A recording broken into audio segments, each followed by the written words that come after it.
sur pays-de-l'air.tv, nous sommes au mois d'avril et on aborde la partie théâtrale et artistique avec Mélas. Bonjour Mélas. Bonjour Pascal. Et on parle tout de suite d'un grand opéra, un grand événement qui aura lieu dans notre région dans très peu de temps, en fait, dans quelques semaines. Tout à fait. Et il s'agit des Enfants du Cristal, c'est ça ? Tout à fait. Voilà, et pour en parler, on accueille l'Institut Saint-André, pour ne pas le nommer, puisque c'est le support de ce grand événement avec Sylvia Koffel. Bonjour. Bonjour. Alors, comment est née cette idée et comment est arrivée cette mise en œuvre dans notre région ? Alors, c'est une rencontre, il y a à peu près 3 ans, avec un musicien, chef d'orchestre, compositeur, qui s'appelle Jean-Marie Curti, qui est suisse, qui est directeur de l'Opéra Studio de Genève, et qui est venu faire une répétition un jour, et il est tombé sous le charme de Saint-André. Et il a voulu créer un projet avec nous, et de fil en aiguille est né Enfants du Cristal, que nous allons monter en juin de cette année. Pascal, raconté comme ça, le début de l'aventure paraît simple. Simple. Après, quand on met les pieds dans l'affaire, dans l'aventure, c'est un petit peu plus compliqué, c'est surtout plus grandiose que ce que semblent dire les propos de Sylvia. La preuve, c'est que pour tout ça, il nous fallait un metteur en scène, il fallait un scénographe aussi, et puis le compositeur, on l'a cité, et c'est là que la machine se met en route, et Benoît va peut-être nous dire un petit peu l'origine de ce texte, peut-être de l'histoire que racontent les Enfants du Cristal. Alors l'histoire, effectivement, a été écrite par une bande d'éducateurs qui se sont réunis autour d'une thématique. L'idée, c'était d'écrire une histoire qui soit belle et qui soit compréhensible par les résidents, et puis après, qui soit en capacité d'être mis en scène aussi. Parce que je crois qu'il est bon de rappeler, il y a peut-être des gens qui connaissent pas bien l'Institut Saint-André, mais c'est un institut pour handicapés, c'est ça ? L'Institut Saint-André accueille environ 600 personnes qui ont tout un handicap mental plus ou moins important, qui travaillent ou qui vivent à l'Institut Saint-André.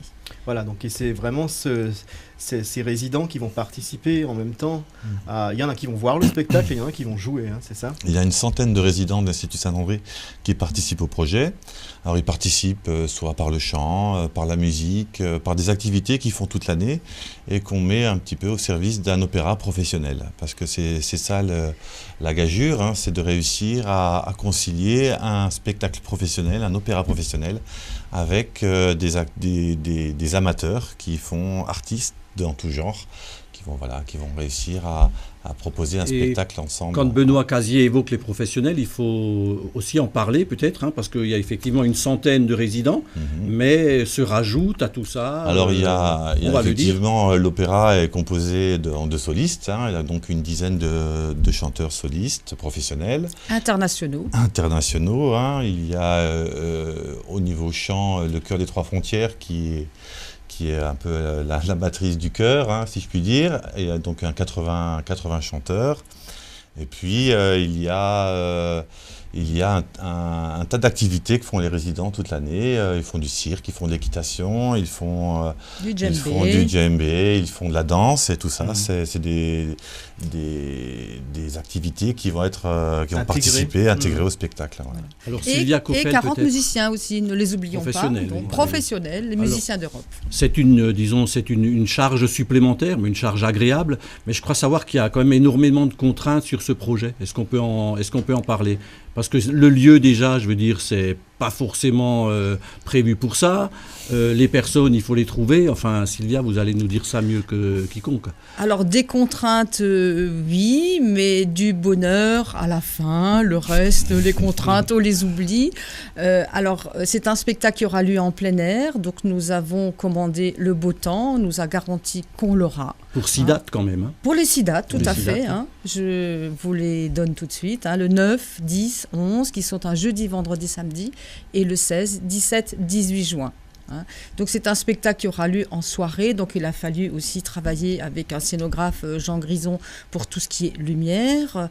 Nous travaillons avec une costumière parisienne qui nous fabrique des choses merveilleuses et une équipe d'une dizaine de piquets de l'opéra, comme elles sont appelées, qui sont des couturières, des décorateurs bénévoles, etc.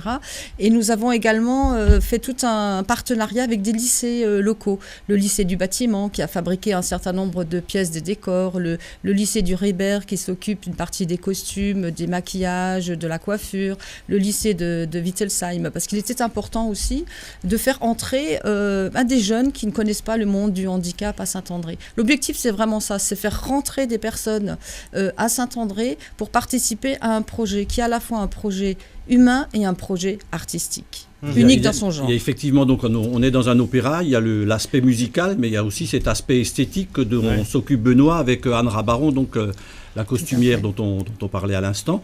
Alors il y a une belle collaboration, je suis sur les lieux en t'assistant Benoît, et c'est un travail fort sympathique. On peut peut-être révéler quelques artifices, je veux dire, qui devraient surprendre le public, où on garde tout pour nous. Pas trop. Puisqu'on a la chance d'avoir Benoît avec nous ce matin, metteur en scène, alors qu'est-ce qu'on pourrait faire du pitch du spectacle? Du pitch du spectacle?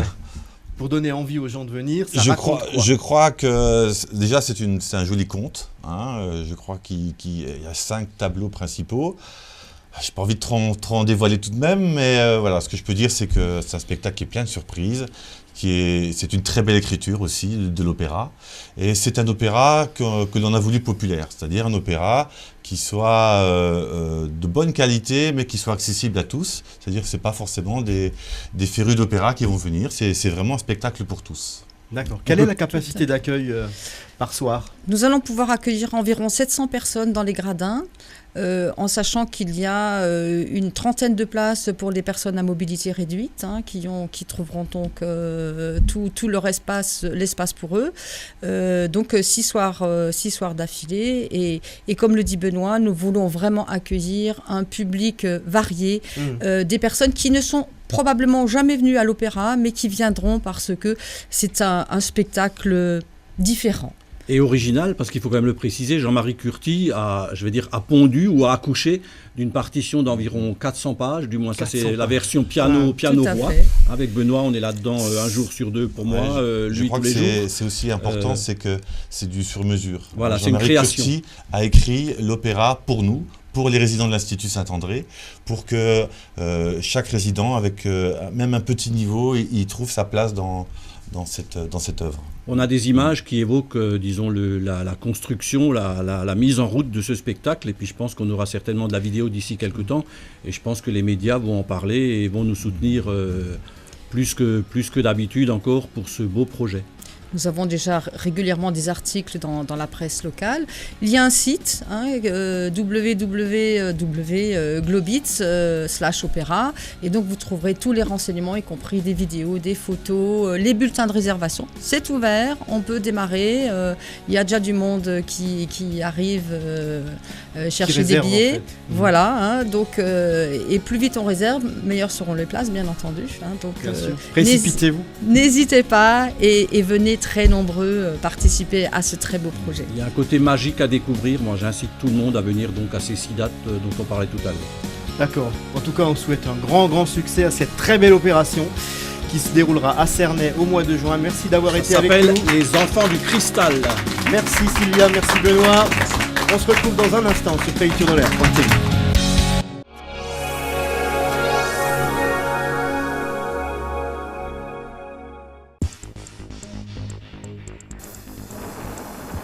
L'entreprise chauffage sanitaire plomberie Didier Sellette confirme son efficacité chaque jour depuis plus de 15 ans auprès d'une vaste clientèle de particuliers et d'entreprises dans notre région Sud-Alsace.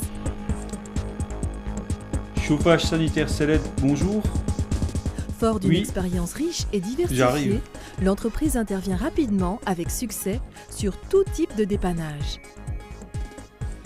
L'entreprise travaille au meilleur prix délai et dispose d'un stock important de pièces détachées dans un dépôt situé au centre de notre région.